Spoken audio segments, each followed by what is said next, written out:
साथियों, आज सबको मालूम हो गया है कि जब जब हम अपने अधिकार व हक के लिए आंदोलन करते हैं तो ये आरएसएस मनवाद के लोग तरह तरह के हथकंडा अपनाकर हमें कुचलने का काम करते हैं।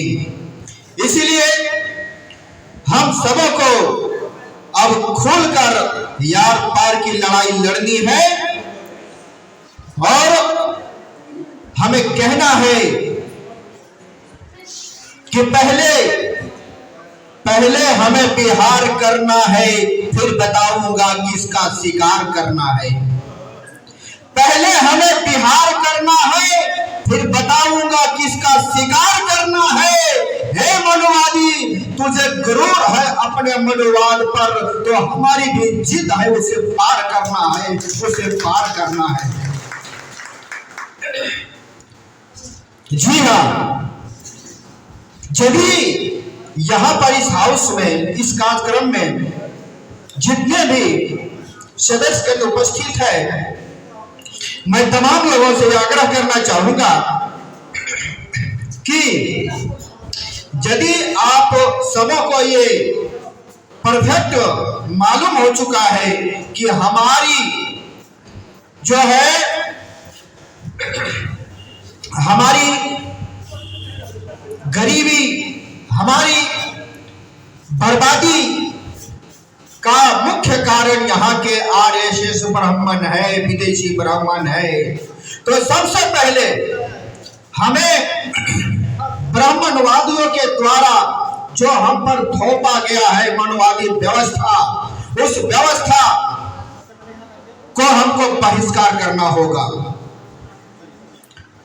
उस व्यवस्था को हमको बहिष्कार करना होगा और उसके लिए हमें प्रैक्टिकल रूप से करना होगा, क्योंकि हम मंच पर मनवादी व्यवस्था का बार बार उसको कोसते हैं, उसको गाली देते हैं, और जब घर जाते हैं तो जब घर में किसी प्रकार का कोई अनुष्ठान करना शुरू करते हैं, कोई पूजा पाठ करना शुरू करते हैं, तो पुनः वही ब्राह्मण को याद करते हैं और वही ब्राह्मण को बुलाते हैं, और जो नहीं बुलाते हैं वे लोग वही मनवादी व्यवस्था को अपनाकर और उसी के मार्गदर्शन में वो कार्य को संपन्न करते हैं।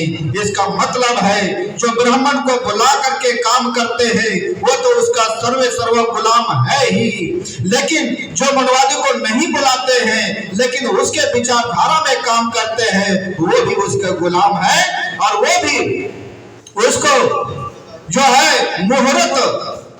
उसके मुहूर्त में काम करते हैं। वो कहीं न कहीं जो है उनसे जरूरत पड़ जाती है और उनको पूछने के लिए मजबूर हो जाते हैं। तो मैं ऐसे साथियों से कहना चाहूंगा कि पूर्ण रूपेण अगर मनवादी व्यवस्था से आप दूर हो जाते हैं, उसका बहिष्कार करते हैं, तो उसका धंधा पानी चौपट हो जाएगा, और धंधा पानी जब चौपट होगा तो वह कमजोर होगा और हम उसके ऊपर हावी हो जाएंगे।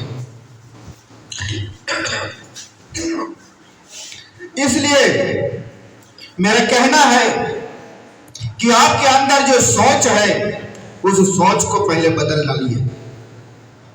क्योंकि कहा गया है कि सोच को बदल दो तो सितारे बदल जाएंगे। सोच को बदल दो तो सितारे बदल जाएंगे, और नजर को बदल दो तो नजारे बदल जाएंगे। किश्तियां बदलने की जरूरत नहीं है मेरे साथियों, सिर्फ दिशा को बदल दो तो किनारे मिल ही जाएंगे, किनारे मिल ही जाएंगे, किनारे मिल ही जाएंगे। और इसीलिए बाबा साहब के अनुयायी हमारे मेश्राम साहब ने कुछ सोच बदले और उनके द्वारा जो है एक चरणबद्ध आंदोलन करने का प्लानिंग हुआ। ये वैसे पहला शख्स है जिन्होंने ऐसे सापनाथ और नागनाथ जो है उनके बीच में जो है उसके बिल में जो है सो हाथ डालने का काम किया और उसके फंड को कुचलने का प्रयास किया है। और हम सभी अगर उनके साथ है तो उनका फंड कुचला जाएगा। आरएसएस के हेडक्वार्टर में एक आंदोलन करने वाले हमारे मेश्राम साहब जो है वह शेर दिल आदमी है और उनके बताए हुए मार्गदर्शन पर हम सबों को चलने की आवश्यकता है। इतिहास गवाह है कि जब आंदोलन किया जाता है तो उन्हें मुसीबत का सामना करना पड़ता है, लेकिन अगर उस मुसीबत को झेलते हुए उस आंदोलन में वह बरकरार रहे तो सफलता उसके हाथ होगी। इसमें कोई दो मत नहीं है साथियों। इसके लिए मुझे कहना है ऐसे लोगों से कि वह आंदोलन की बात करते हैं, वामसेप की बात करते हैं, जय भीम की बात करते हैं, लेकिन जब समय आता है, जब वक्त आता है तो वह पीछे हो जाते हैं। तो ऐसे लोगों से मेरा कहना है कि दौरे गमे हस्ती से गुजर क्यों नहीं जाते, अरे जीना नहीं आता है तो मर क्यों नहीं जाते। दौरे गमे हस्ती से गुजर क्यों नहीं जाते, अरे जीना नहीं आता है तो मर क्यों नहीं जाते। अरे जाना है उस पार तो तूफान भी मिलेगा, अगर डरते हो इतना तो किश्ती से उतर क्यों नहीं जाते, किश्ती से उतर क्यों नहीं जाते, किश्ती से उतर क्यों नहीं जाते।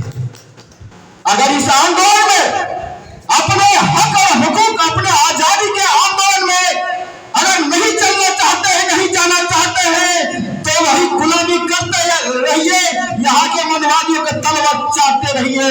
और ऐसे लोग जो ऐसे मरने के बाद भी उसे वह गुलामी महसूस होगी और उसके आने वाले पीढ़ी भी नस्ता नाबूद हो जाएंगे। और इसीलिए मैं अब बहुत ज्यादा समय ना लेकर के मैं कहना चाहूंगा कि सभी के खून में एक उबाल होनी चाहिए आंदोलन की।